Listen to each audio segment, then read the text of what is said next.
Boa noite. Boa noite, alunos. Eu estou falando diretamente de Votuporanga, da FATEC. Eu sou o professor Gustavo Tinarelli Lesse. Estou terminando a Faculdade de Engenharia Agronômica pela Universidade Federal de São Carlos. Tenho 22 anos e vou falar para vocês sobre a cultura da soja. É com muito prazer que estou aqui. Vamos aos slides, então.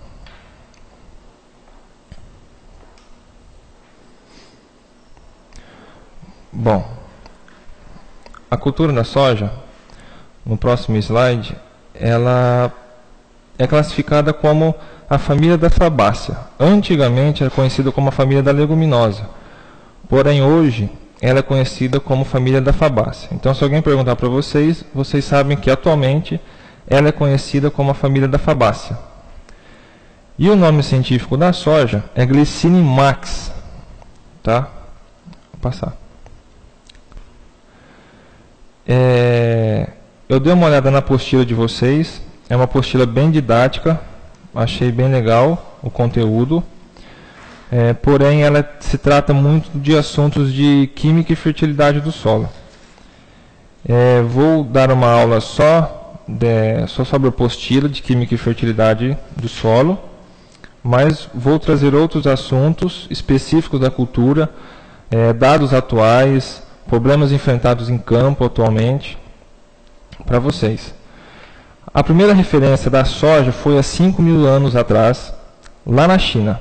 Ela é originária da China, o pai da agricultura chinesa que descobriu a soja e que se começou a cultivar os grãos como alternativa de abate animal. A alimentação animal foi o primeiro foco da soja. Nem era alimentação humana, só animal. A origem da soja se deu na China, ao decorrer as margens do rio Yangtze, pegando todo o país da China. É uma região fria. A cultura da soja começou de forma rasteira, não era a soja que nós conhecemos hoje, uma soja ereta, de porte aí de uns 60 até 1 metro de altura. Antigamente eram culturas rasteiras, e ela chegou onde chegou hoje devido ao melhoramento genético. Pesquisadores foram cruzando variedades antigas e que chegou no que conhecemos hoje, na soja de hoje. Uma produção altíssima, que nem vocês conhecem, porte ereto, vistoso. Então é devido ao melhoramento genético que temos a soja de hoje. Passando no próximo slide, vemos a história da soja. Como que se deu a importância da cultura para o ser humano? Já 200 anos antes de Cristo, o grão era a matéria-prima essencial para a produção de tofu. Tofu é tipo um queijo feito de leite de soja. Um alimento muito rico em proteína. E, além disso, usava também como fazer pão, óleo. Na época era considerado como uma moeda de troca. Ou as pessoas compravam a soja à vista, pagando em dinheiro na moeda da época, ou as pessoas trocavam por outras mercadorias entre si. Já no próximo slide, mostra que há 5.000 anos atrás, de novo, começou a cultura da soja, que conhecemos atualmente. Como eu disse, eram plantas rasteiras que se desenvolviam ao longo dos rios. Devido ao processo de domesticação da cultura, que ocorreu por volta do século XI a.C., que trouxe, através dos pesquisadores, o melhoramento genético que resultou na soja que conhecemos hoje. Devido ao melhoramento genético, chegou na soja que temos hoje. E neste momento, a soja era encontrada principalmente na região oriental da China, uma região fria, onde se cultivava trigo. Então, é importante ressaltar que a cultura da soja vem de uma região fria. Logo, logo veremos por quê.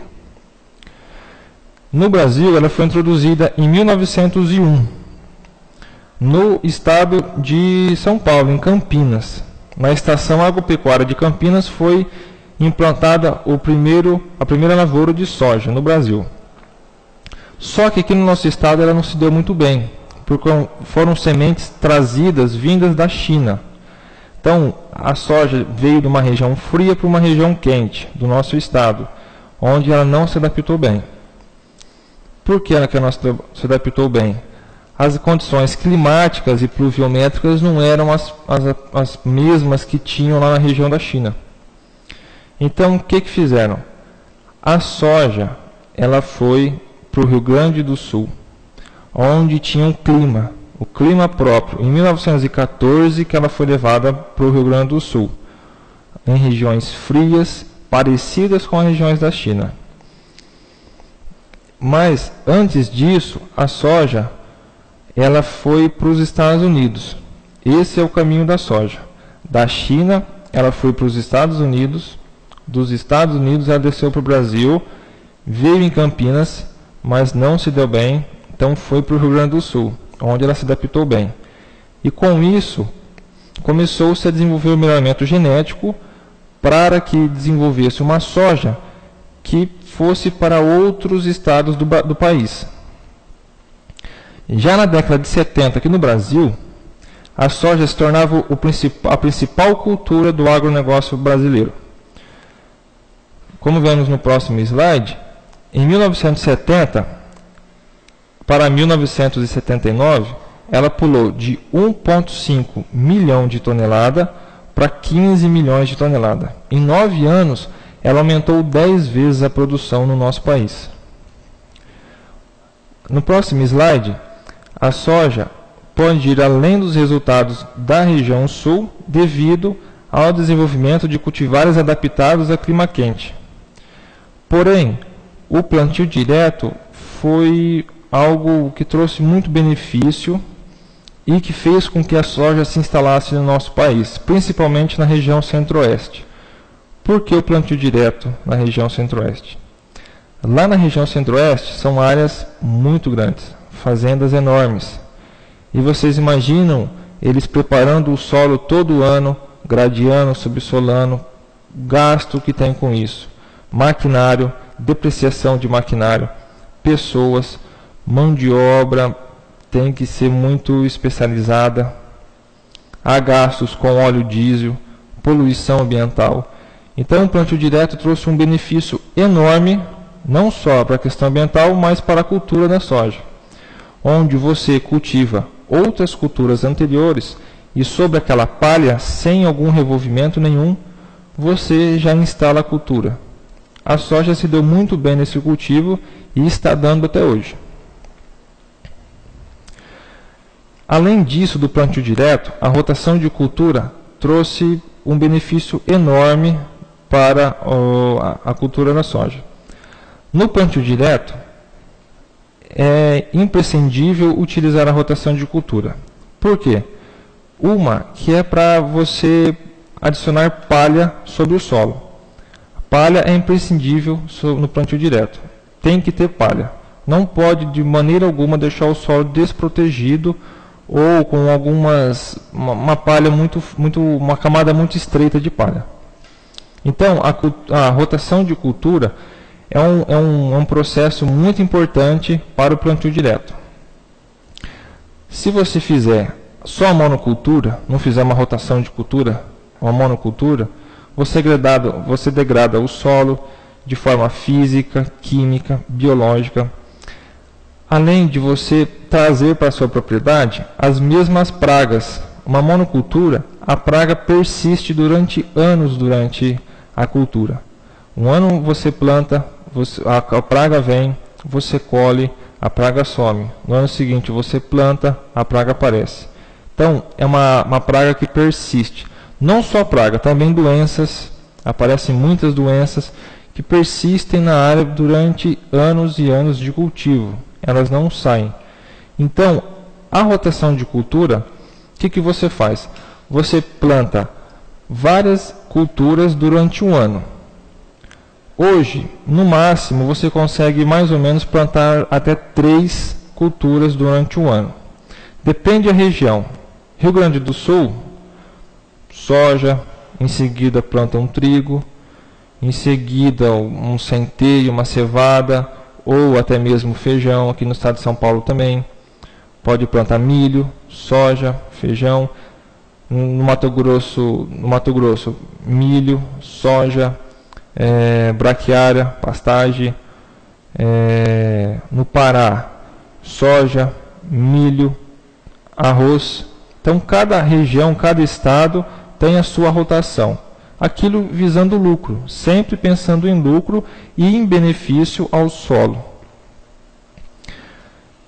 Já no próximo slide, vemos que a sucessão de culturas da região sul é de soja para, mais uma vez, trigo.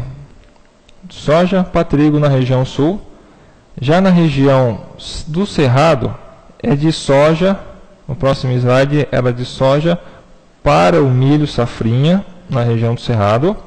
Já no estado de São Paulo, é de soja para cana. No estado de São Paulo, a rotação se dá muito com soja para cana. Na reforma de canavial, vou ressaltar a vocês um ponto importante aqui. Quando está se cultivando um canavial, tem um herbicida muito importante em que ele deve ser usado até no máximo no terceiro corte da cana. O princípio ativo desse herbicida chama tebutyron. Ele não deve ser usado nos últimos anos do canavial. Por quê? Porque se ele for usado nos últimos anos de canavial, ele não vai ser totalmente degradado pelos micro-organismos do solo e ele vai ter um período de persistência no solo. Quando você entrar com o plantio da soja, não vai nascer nada. Ele breca a soja, ele causa fito na soja, ele vai acabar com a sua soja. Então é importante vocês terem isso em mente, que quando for de reforma de canavial, vocês antes devem saber o histórico da área, se foi ou não usado o tebutyron. Anotem aí, tebutyron. É um herbicida que deve ser usado até no máximo no terceiro ano do canavial. Já no próximo slide eu mostro para vocês uma foto de como que é um plantio direto. O plantio direto, ele é muito variável, depende da cultura que você planta anteriormente. Tem culturas que dá mais palha no solo, tem cultura que dá menos. Tem cultura que forma alguma toceira, por exemplo, braquiária. No milho fica aqueles comos de milho. Então, cada cultura varia de cobertura vegetal morta sobre o solo. Aqui essa foto é uma foto do Mato Grosso, onde tem soja que anteriormente era pastagem. Percebe que tem algumas falhas, alguns pedaços, algumas áreas do solo que não tem palhada. Isso é comum, nada é perfeito, não fica aquela palhada perfeita durante toda a cobertura do solo. Existem sim algumas áreas com buracos de palha. Na próxima foto, mostra a vocês como é feito o plantio. O plantio, por que chama plantio direto? Porque é o plantio direto na palha, onde não há o revolvimento do solo. Aquele implemento ali é uma plantadeira plantando soja sobre a palhada de milho. Então percebem isso? Milho e braquiária. Percebem isso que o plantio se dá em cima da palhada. Percebe onde a máquina, o implemento passou? Não tem revolvimento, um rastro, marca de terra nenhuma. Esse é um plantio direto legal, bem conduzido, bem orientado de forma técnica. Já no próximo slide, eu mostro a vocês como que foi o caminhamento da soja no nosso país.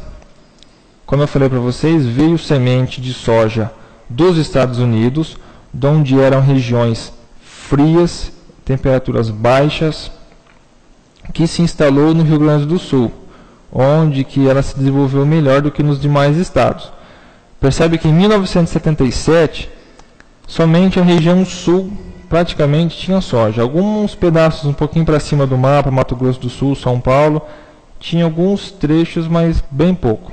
Mas principalmente a soja chegou no Rio Grande do Sul, Santa Catarina e Paraná.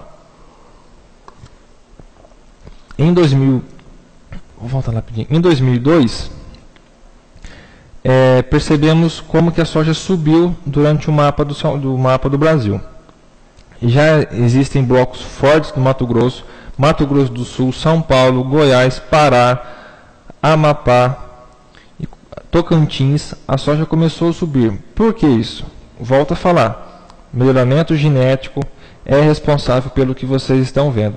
Sem melhoramento genético, não teríamos essa soja de hoje, essa produção, essa produtividade que temos hoje e os estados que a soja é cultivada hoje. Existem muita lavoura hoje lá no Pará, lá em cima. No próximo slide, a produção de soja por estado. É uma tabela, um gráfico de 2006, né, na média de 2004 a 2006, um pouco antigo, faz uns 6 anos, 7 anos, vai fazer 8 anos. Mas não mudou muito. Mudou aqui os números que vocês estão vendo embaixo. Mas a coloração do mapa, se vocês pegarem um de hoje, aí vai estar praticamente isso. O Mato Grosso, disparadamente, é o maior estado de produção de soja do país. Seguidos aí de Mato Grosso do Sul, Goiás, Pará, também já tem grande produção. São Paulo, Paraná, já estão com estados bem produtivos. Aqui no próximo slide, ressalto a vocês, com um grifo em vermelho,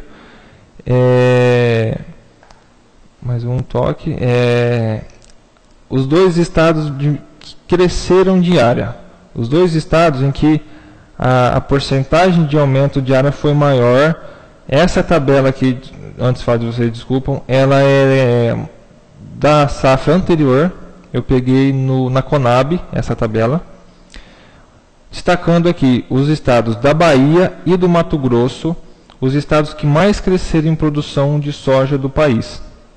O que vocês veem nisso? Eu vejo para vocês oportunidade de trabalho.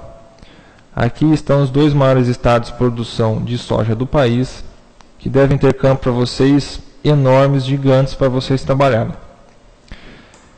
Já na questão da produtividade, o estado que se mais destacou na última safra foi o estado de Goiás, onde ele subiu 40% a produção. Por que ele subiu 40% a produção? Tecnologia. A tecnologia é o resumo desses dados que vocês estão vendo no estado de Goiás. 40%. É muita coisa. De 2 mil quilos por hectare de produtividade foi para 3 mil quilos por hectare. É muita coisa. Isso se resume em tecnologia. Desenvolvimento de variedade, produtos, produção,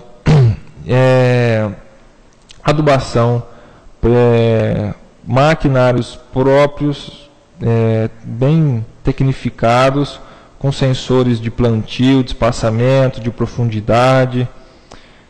Isso resume no estado de Goiás tecnologia. Já a produção em toneladas se dá para o estado do Mato Grosso. O Mato Grosso é o maior produtor de soja do Brasil, seguido do Paraná, depois vem o estado do Rio Grande do Sul e Goiás. Então, depois Bahia. Esses são os maiores estados de produção de soja. Uma oportunidade imensa de trabalho para vocês.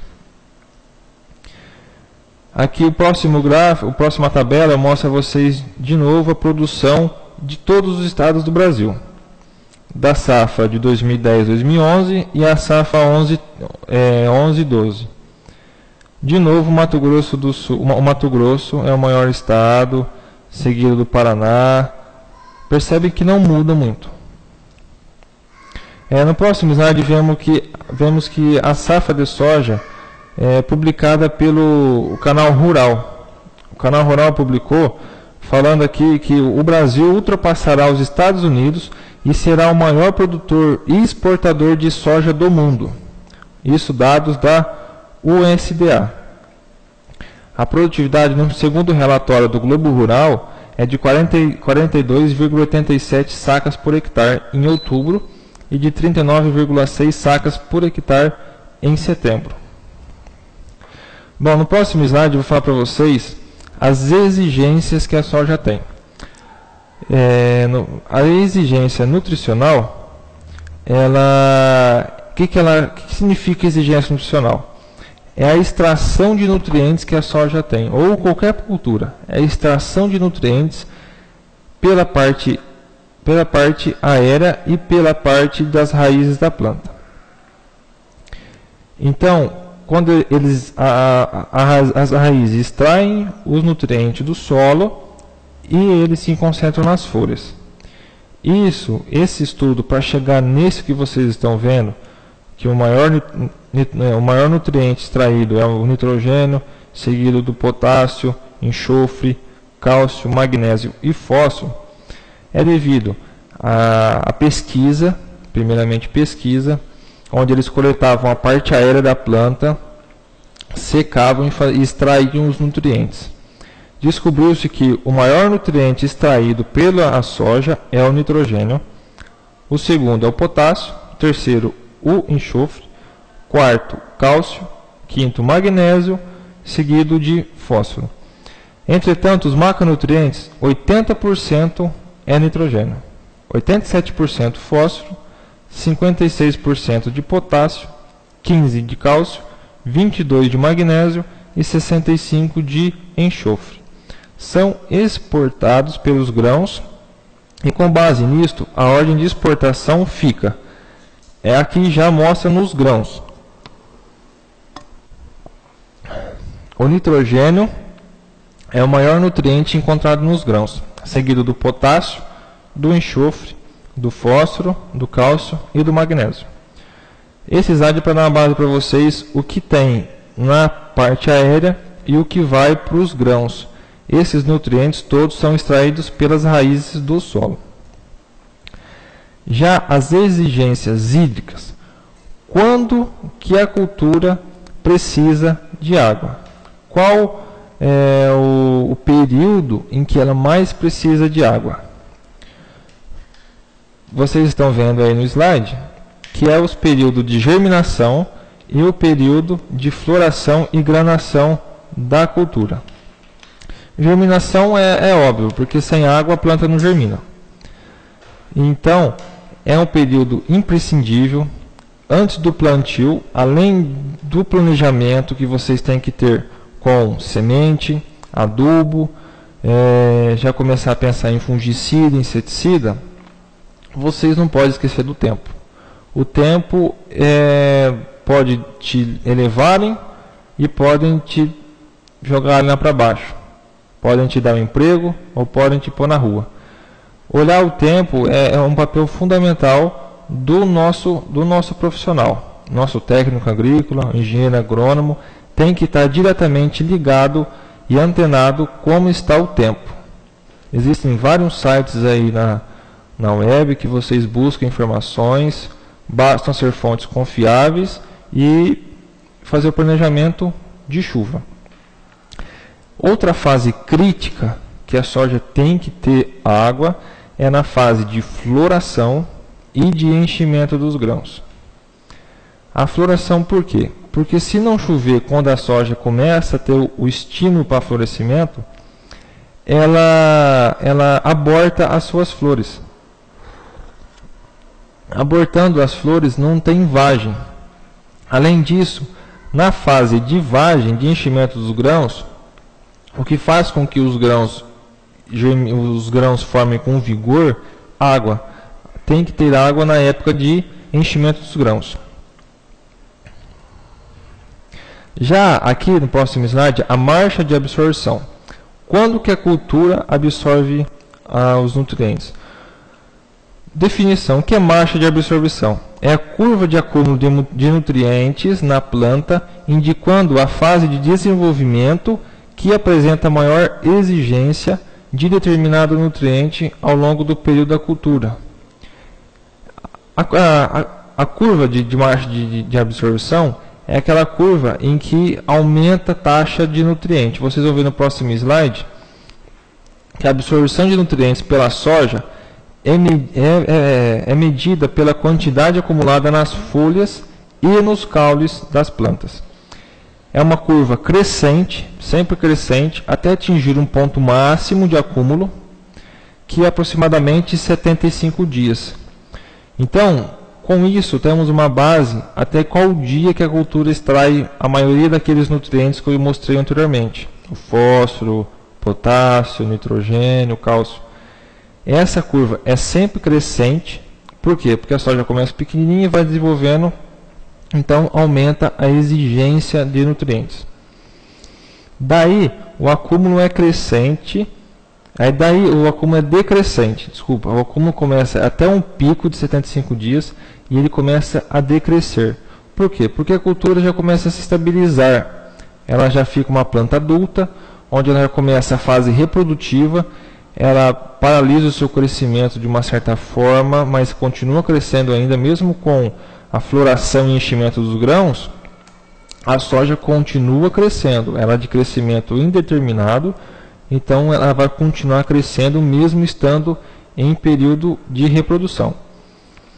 E aí começa a translocação de nutrientes dentro da planta, que os nutrientes começam a translocar para os grãos.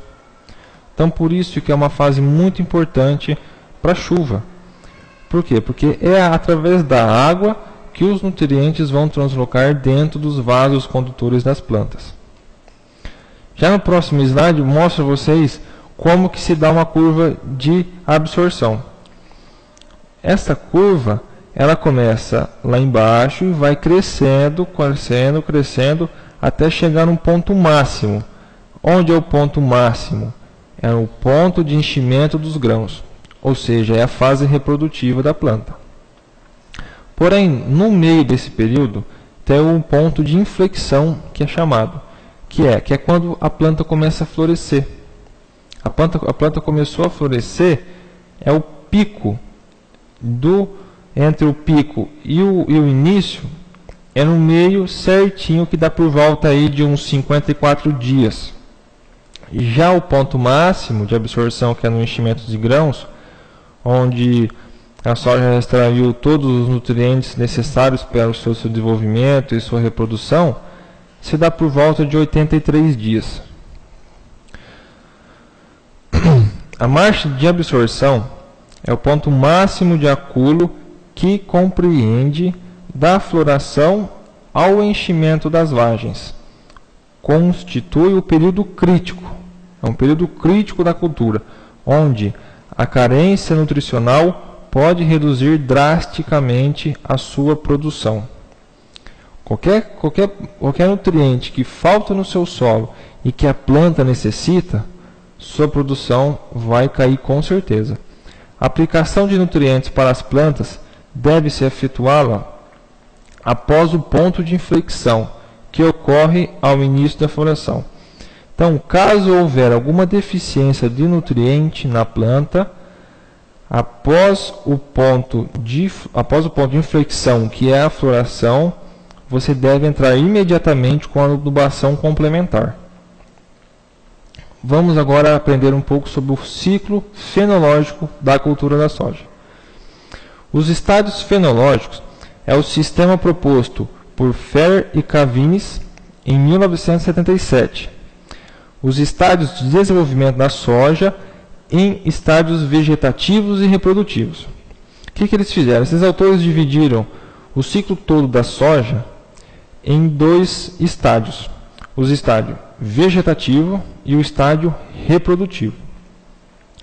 Os estádios são designados pela letra V, V de vegetativo, e R de reprodutivo, com exceção dos estádios iniciais, que é o VE, que é o V que de vegetativo ainda, emergência. Então, quando a planta começa a sair do solo, é o VE, é o estádio vegetativo de emergência. Após aquilo, quando as folhas cotiledonais começam a subir, já é considerado como VC, que é o estádio vegetativo de cotiledone.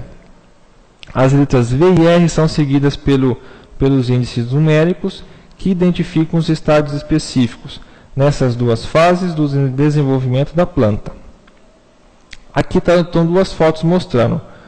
A primeira foto de cima mostra o VE, que é o estádio de de emergência, quando a planta sai do solo, quando ela aparece fora do solo. Já na foto de baixo é o VC, quando os cotilédonos já estão expostos, começam a se distanciar, começam a se abrir, é o VC. Na próxima foto mostra bem didaticamente a emergência dos cotilédonos. Percebem que ao VE, os cotilédonos ainda estão formados, estão começando a se abrir, de uma profundidade ideal de plantio. Depois começa o VC, que é o estágio de cotilédone da planta. Começa a sair uma folhinha no meio ali. Já no próximo slide, vemos que a soja se encontra em outro estágio. Os estádios são determinados ou você determina os estádios pelos trifólios, pelas trifoliares, ou pelos números de internódios. Por que é importante saber isso? Porque alguns produtos que usamos na cultura, ou algum determinado estágio da planta, alguém recomenda para vocês uma adubação. Ele vai falar qual o momento certo de fazer aquela adubação.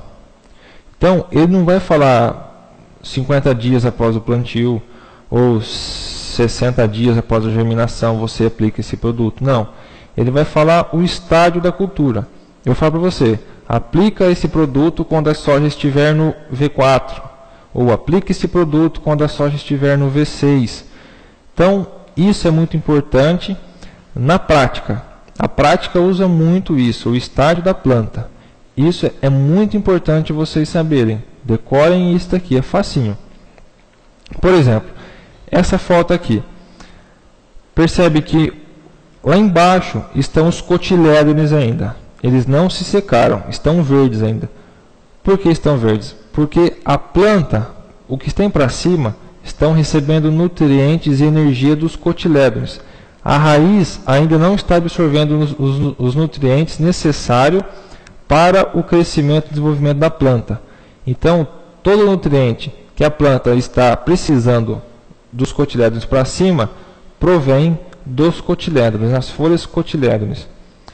As raízes não estão totalmente formadas, então, por isso que os cotilédones ainda estão verdes. Assim que eles começarem a secar e caírem, a planta já formou o sistema radicular necessário para que ela absorvesse todos os nutrientes e para que ela se tornasse em pleno desenvolvimento. Aqui nessa foto, percebemos que lá em cima tem umas folhinhas começando a sair. Embaixo tem a primeira folha trifoliar.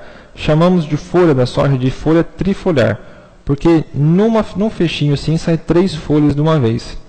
Depois tem o pecíolo da folha e o internódio, que é o ponto onde a folha sai do pecíolo e junta-se e une-se ao caule. Já abaixo tem as 2 folhas.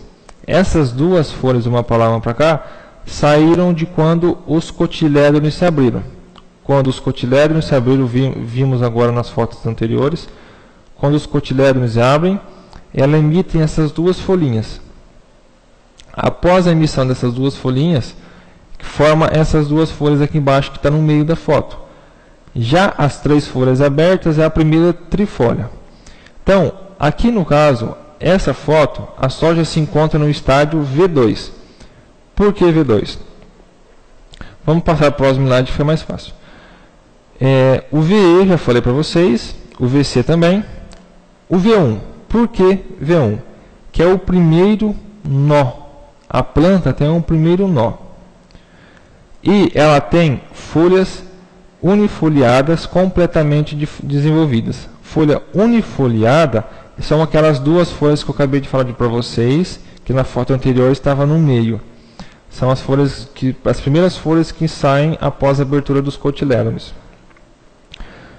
É o seguinte, ou vocês decoram o V e o número em seguida pelos números de internódios.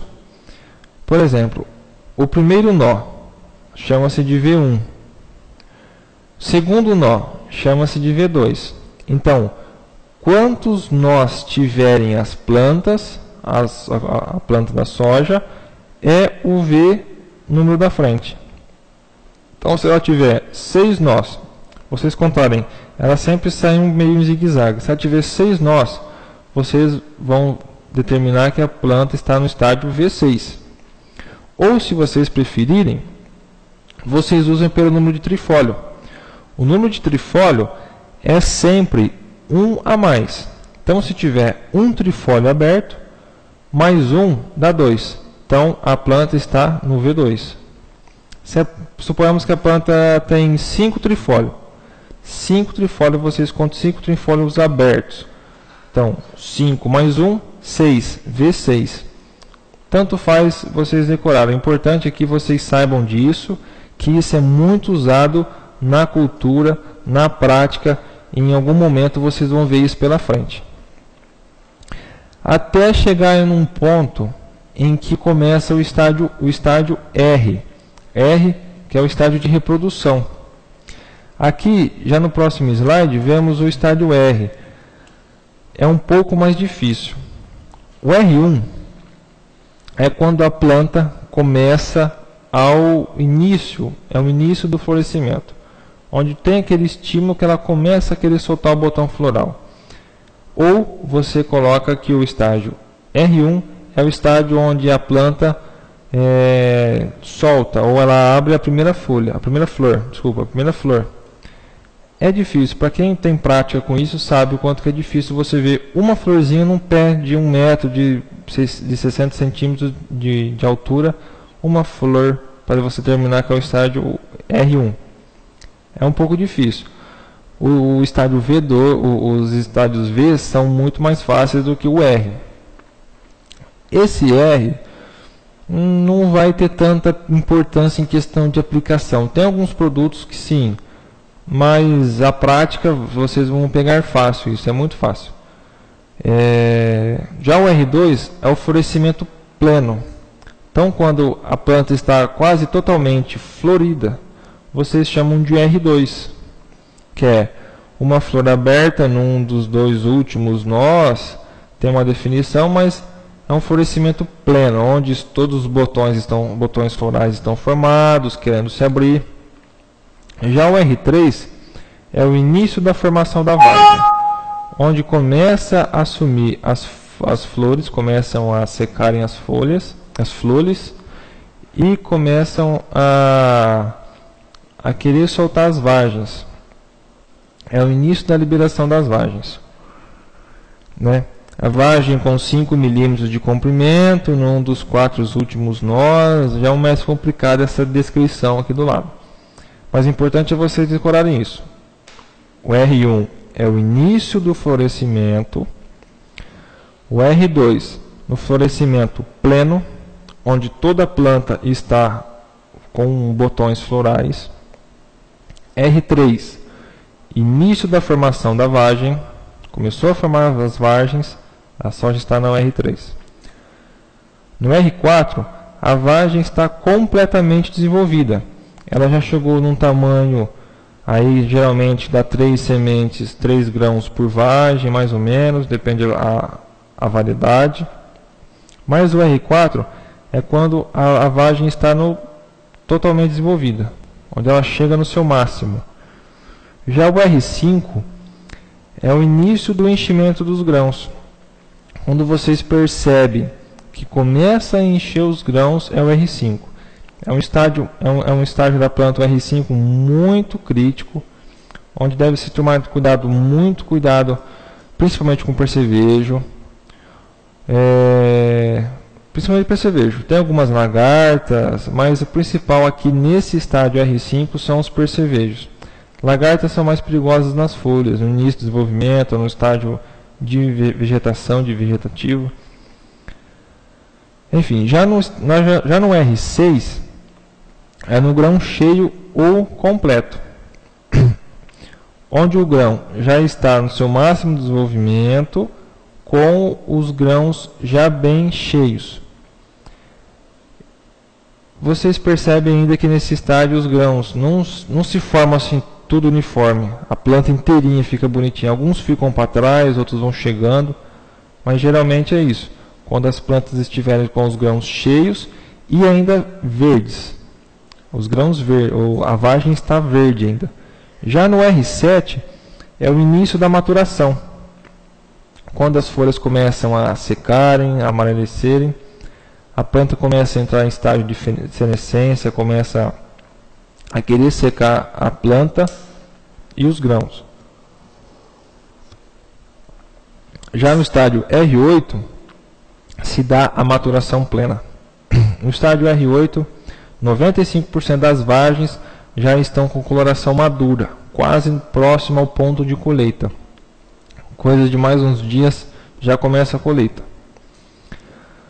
Então, voltando de novo, relembrando.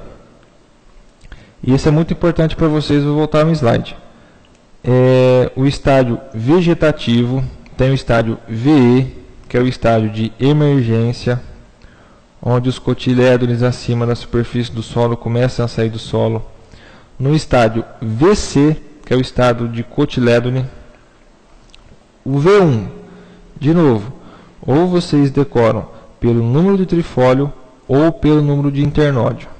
Pelo número de internódio, vocês contam aquela inserção do pecíolo, tem a folha, a soja tem aquele galinho e já insere no caule.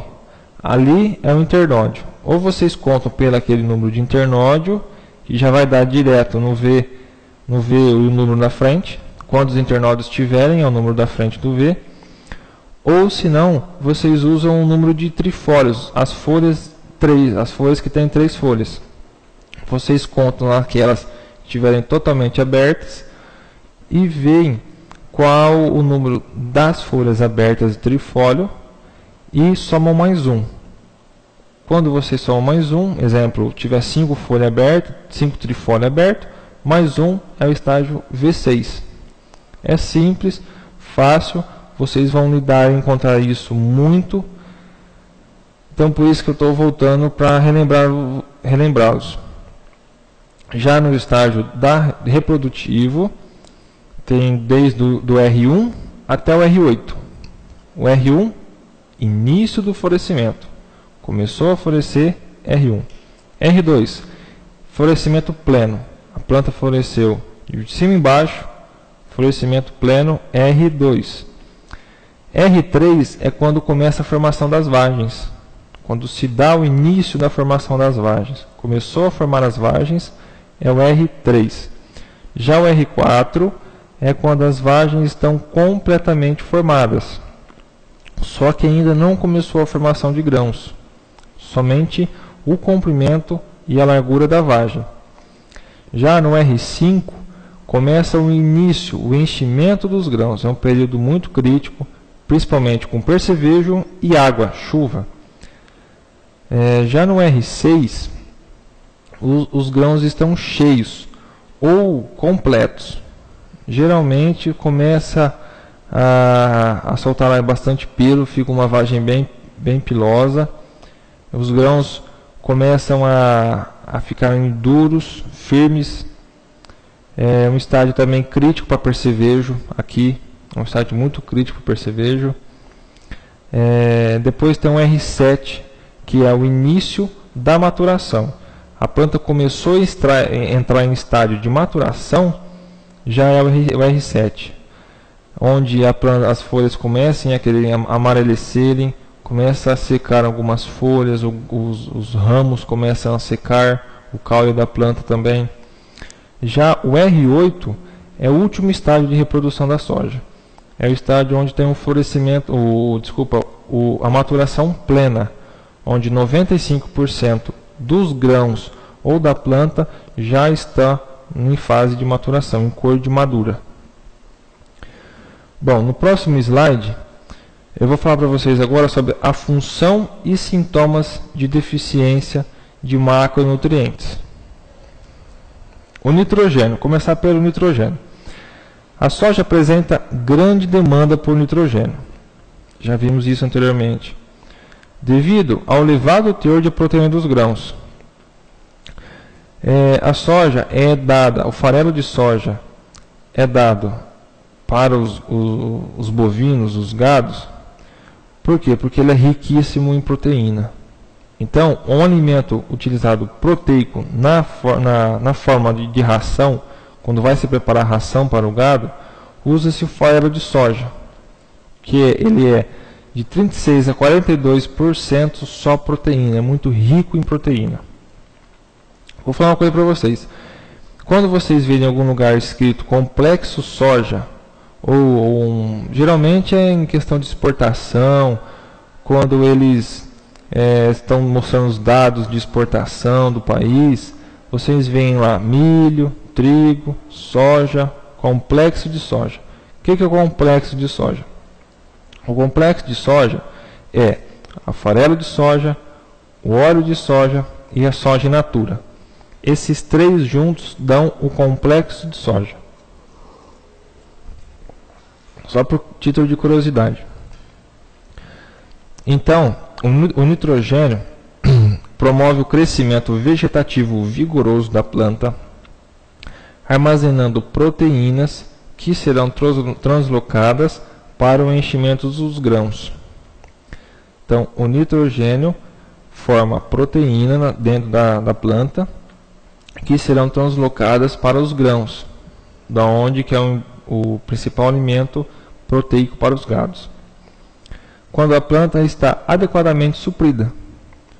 Por quê? Porque quando os nutrientes no solo, principalmente o nitrogênio, são, como eu disse para vocês, eles têm tudo no solo que a planta precisa estar ali no solo. Qual que é a importância do nitrogênio? Ele constitui das moléculas de aminoácidos, é o que forma a proteína. Gravem isso. O nitrogênio é o principal nutriente para a formação da proteína e da clorofila, que é o responsável pela fotossíntese na planta. Já no próximo slide mostra que a parte fornecida pelo solo, parte do nitrogênio é fornecido pelo solo e parte provém da fixação biológica que a planta tem. Então, de 25% a 35% do nitrogênio na planta provém do solo, decomposição da matéria orgânica ou até uma adubação muito baixa, uma formulação aí de 4 de nitrogênio, e a maioria do nitrogênio é devido à fixação biológica, que é de 65% a 85% do nitrogênio. O nitrogênio necessário pode ser suprido na sua totalidade pela fixação simbiótica, realizada pelas bactérias do gênero Bradyrhizobium. Então, graças a Deus, a soja consegue uma fixação biológica do nitrogênio. Isso é uma característica das antigas leguminosas, mas que hoje chamam-se fabáceas. Então, se alguém perguntar para vocês qual a família da soja, não falem mais leguminosa, é fabácea. Que é responsável por essa fixação são o gênero Bradyrhizobium. É o nome das bactérias que fixam o nitrogênio na soja. É um nutriente bastante móvel na planta. O que vocês entendem sobre mobilidade na planta do nitrogênio? Ou de qualquer nutriente? Ele tem uma mobilidade dentro da planta. Ele consegue sair de uma folha aqui de baixo e lá para cima numa folha com deficiência. Então, é um nutriente que transloca dentro do sistema vascular da planta. Os sintomas de deficiência do nitrogênio é uma clorose total nas folhas. Por quê? Porque começa a sair o verde e as folhas começam a ficar amarelas. E os baixos teores de proteína nos grãos. Na próxima foto, vemos aí o sintoma típico de deficiência do nitrogênio. Que essas faixas são, claro, de um experimento, onde vocês veem umas faixas verdes, que é uma adubação normal, bem conduzida, e nas faixas amarelas, onde eles tiraram a adubação ou o nitrogênio do solo. Percebem que a planta fica amarela. Então, isso está muito fácil de se ver em campo. Fica as folhas amareladas. Todas as folhas amarelas, de toda a parte da planta fica amarela. Já por seguinte, vemos o fósforo. O fósforo o baixo teor de fósforo é uma das principais limitações da produtividade agrícola, pois tem a função de fornecer energia para as reações biosintéticas e para metabolismos vegetais.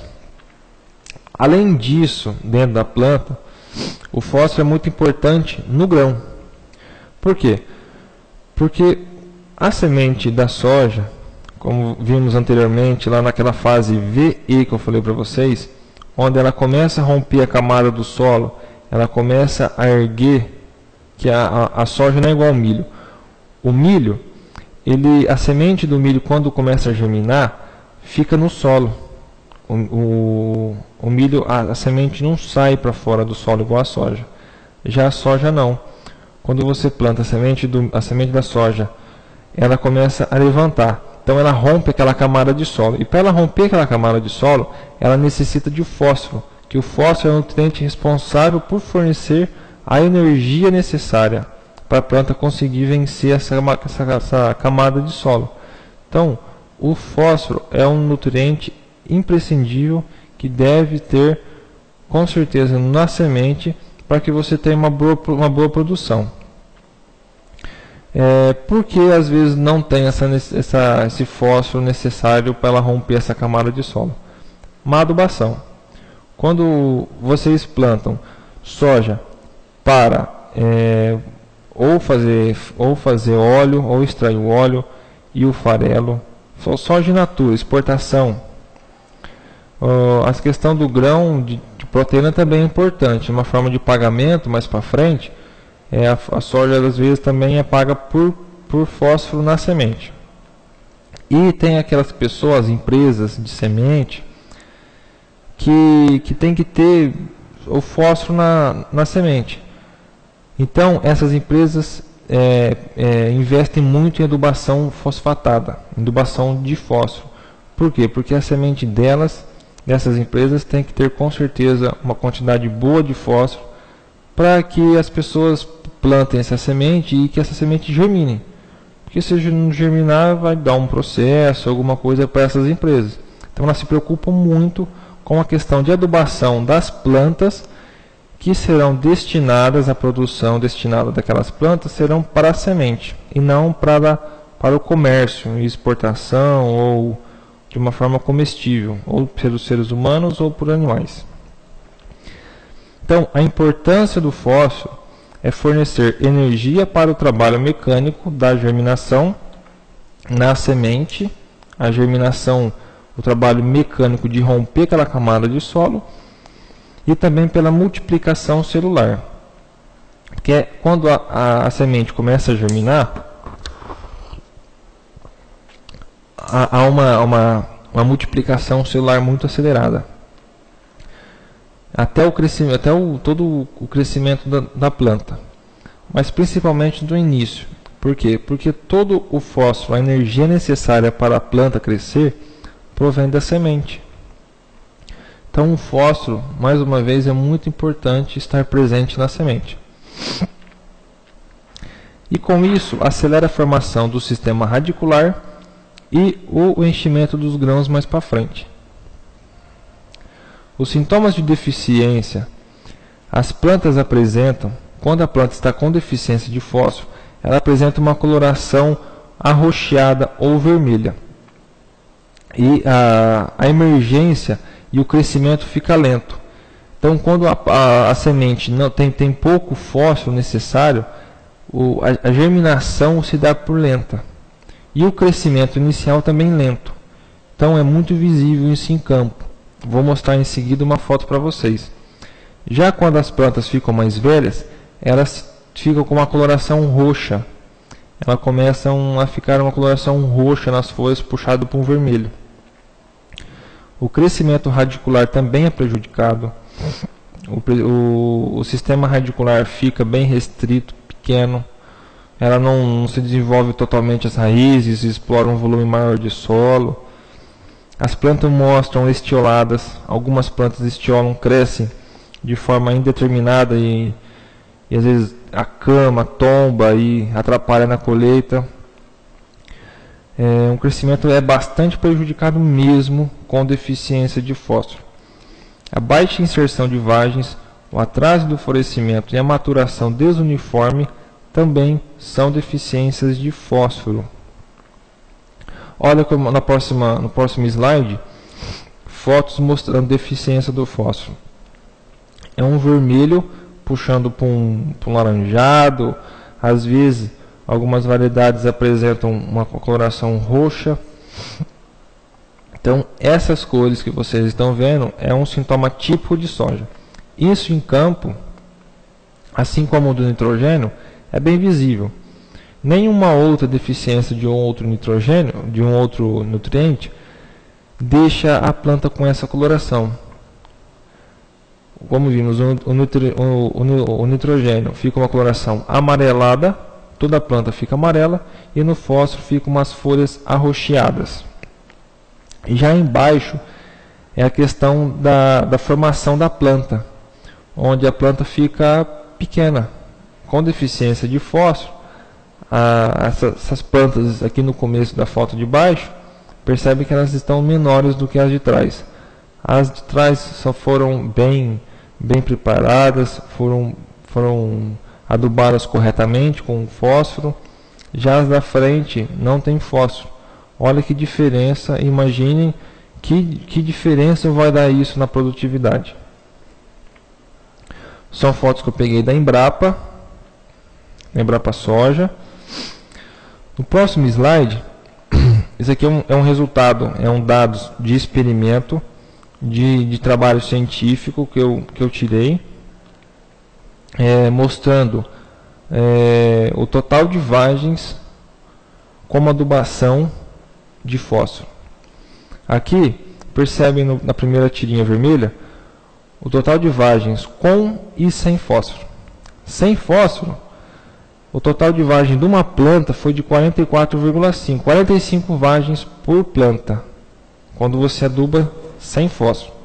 Já uma adubação correta de fósforo, você percebe que o total de vagens vai para 73 vagens por planta.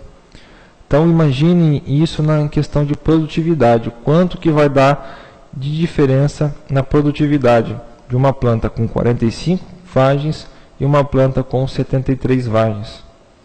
Com certeza, a com fósforo vai dar uma produção enorme em relação a sem fósforo.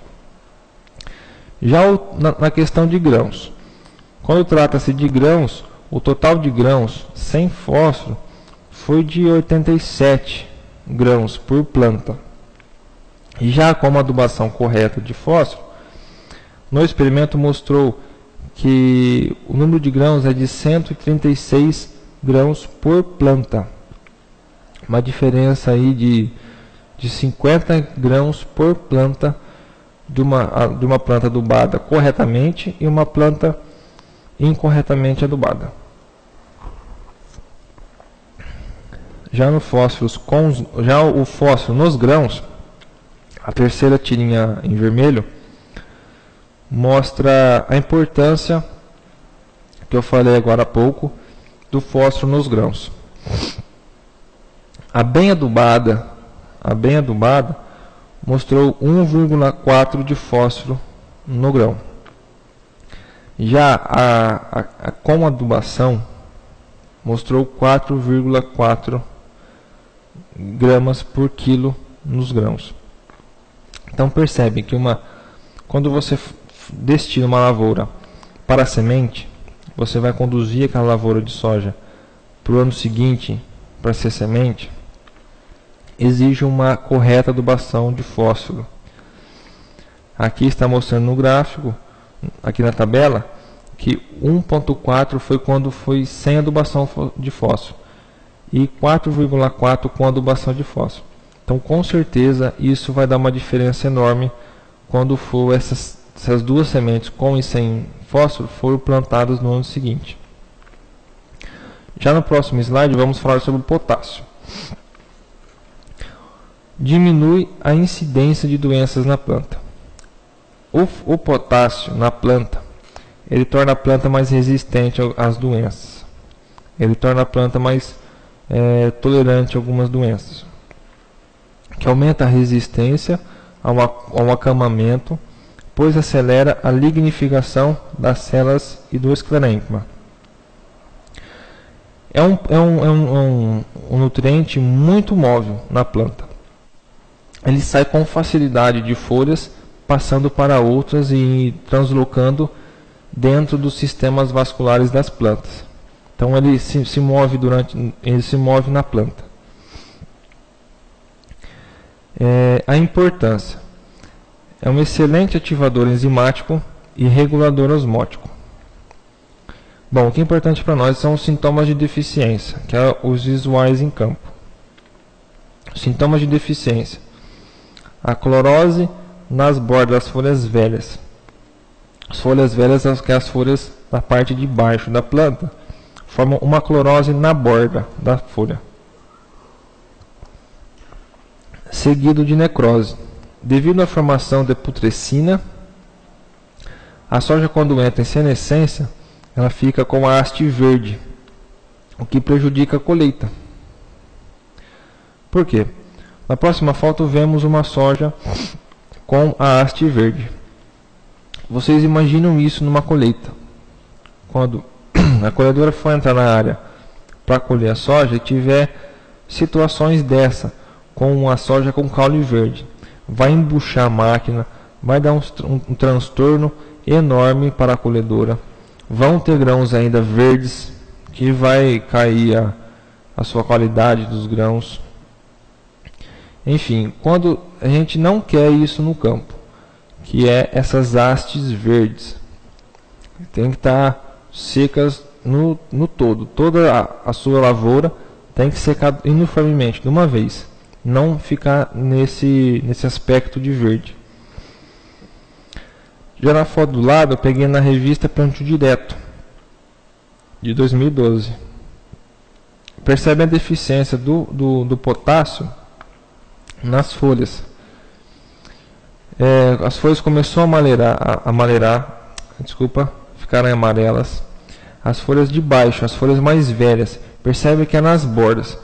Isso está mais visível no próximo slide. No próximo slide, vejam vocês a foto de cima, o sintoma inicial da deficiência. A borda das folhas. Folhas de novo, ó, trifoliares, com a borda amarela, as bordas das folhas amarelas e o centro ainda está verde. Já em sequência, quando as plantas estão começando a amarelar, em sequência, elas começam a necrosar, começam a se quebrar. Então a folha começa já a se estilhaçar.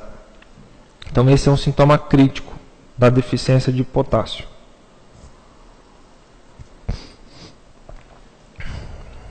Na próxima slide vemos o cálcio. O cálcio é transportado no xilema de forma unidirecional sob o controle metabólico. A maior parte do cálcio na planta está na forma insolúvel em água. Ficam na forma insolúvel na água, ela não consegue dissolver dentro da planta. O que isso faz? Deixa o cálcio imóvel. Então, o cálcio ele é imóvel na planta. Ele não tem a mobilidade igual o nitrogênio, o potássio, o fósforo tem. Então ele não consegue sair de uma folha velha e ir para nova.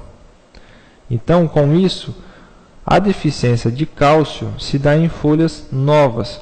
Por quê? Porque o cálcio de uma folha velha não chega numa folha nova. Então, a folha nova, ela fica com deficiência. É a folha que mostra deficiência de cálcio, são as folhas novas.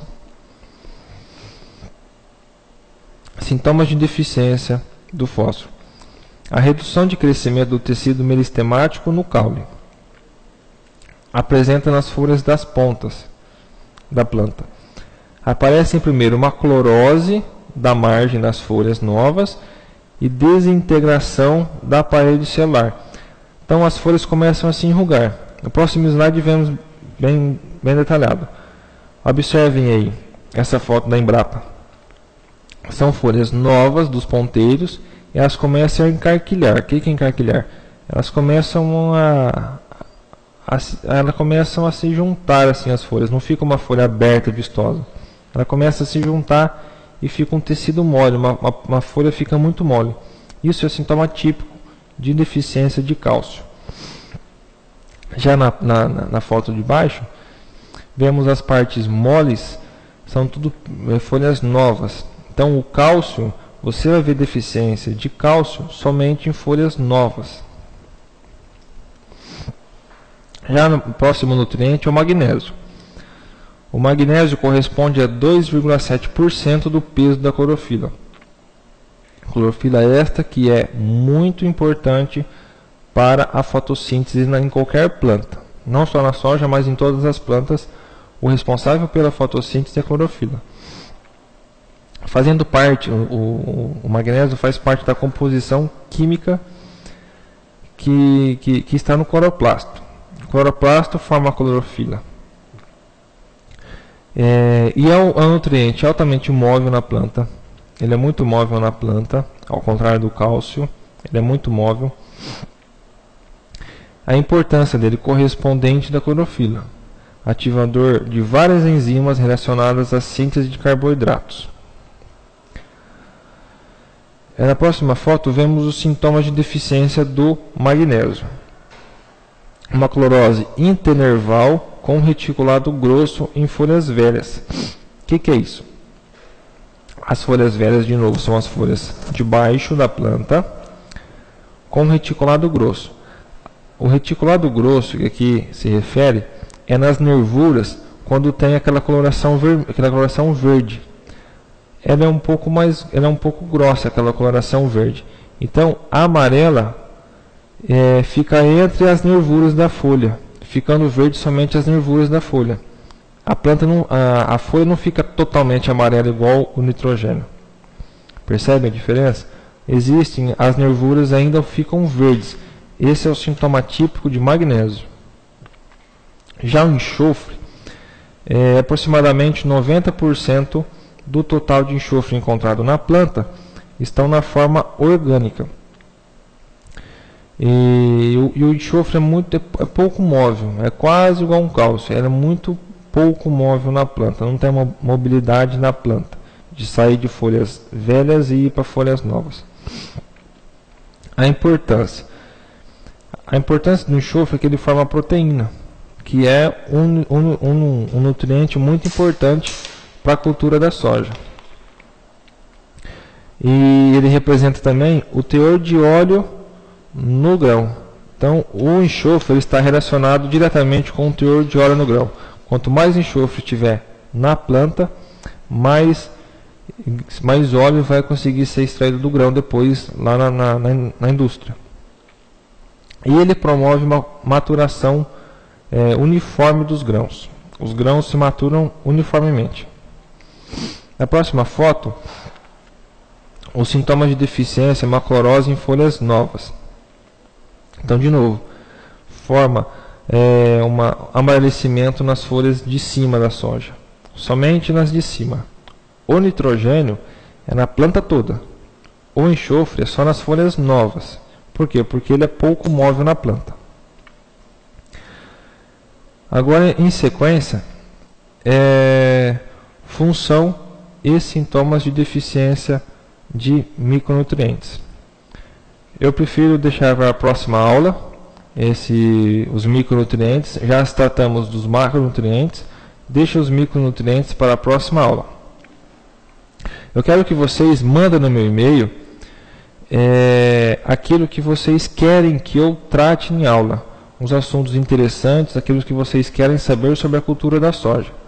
O meu e-mail é gustavo.lesse@hotmail.com.br. Depois a FATEC manda um e-mail para vocês com o meu e-mail, mas é gustavo.lesse@hotmail.com.br. hotmail.com. Então eu quero saber de vocês o que vocês esperam do curso, o que vocês querem aprender. E é isso, por hoje é isso. Tenha uma boa noite, até semana que vem. Tchau.